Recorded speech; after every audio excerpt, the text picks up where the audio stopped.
Voici les actus du jour du Real Madrid. Une journée difficile pour les Merengues après une lourde défaite face au FC Barcelone. Entrons dans les détails. On commence avec l'humiliation subie par le Real Madrid lors du dernier Classico. Le Real a perdu 4-0 contre le Barça, une défaite amère qui met fin à une série d'invincibilité impressionnante à domicile.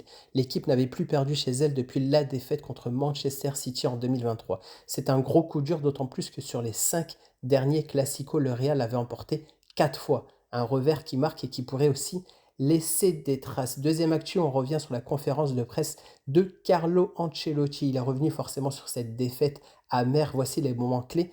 Jusqu'au bout, c'était un match équilibré, a expliqué Ancelotti. Il a ajouté que le Real a eu des occasions mais n'a pas réussi à marquer et a manqué de réussite. Selon lui, les 2 buts du Barça en 2 minutes ont vidé l'équipe de son énergie. Il a continué en disant: nous étions bons en première mi-temps, il faut continuer dans cette direction et oublier les 30 dernières minutes. Le coach reste tout de même optimiste malgré tout. C'est un moment difficile, mais la saison est encore longue. À propos de Mbappé, Ancelotti a ajouté que Mbappé aurait pu marquer le 3-4, mais il nous a manqué de la précision. Il insiste sur l'importance de l'autocritique, mais refuse de tout jeter en soulignant que la première mi-temps a été bonne. Ancelotti a conclu avec un point d'histoire en rappelant qu'après leur dernière défaite 0-4 contre Barcelone, le Real avait quand même remporté la Liga et la Ligue des Champions. Nous n'arrêterons pas de nous battre, a-t-il affirmé. Troisième point, la confiance en Kylian Mbappé. Selon le journal Marca, le Real Madrid garde toute sa confiance en Kylian Mbappé pour renverser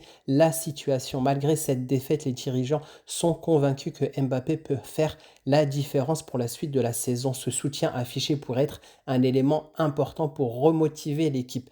Quatrième actu, la blessure de Rudiger et Lucas Vazquez. C'est vraiment un point très préoccupant. Lucas Vazquez et Rudiger ont terminé le Classico avec des problèmes musculaires. Le staff médical doit réaliser des examens pour évaluer leur état. Ces blessures viennent s'ajouter aux inquiétudes autour de la condition physique de l'équipe. Et justement, sur le cinquième point, on va parler de cette condition physique. Le staff technique du Real Madrid a analysé les performances et a constaté un point inquiétant. L'équipe a parcouru 10 km de moins que le FC Barcelone. Une différence énorme, surtout que le Real avait bénéficié d'un jour de repos supplémentaire. Cette fatigue pourrait être une des causes de la défaite et c'est un point que l'équipe devra rapidement corriger.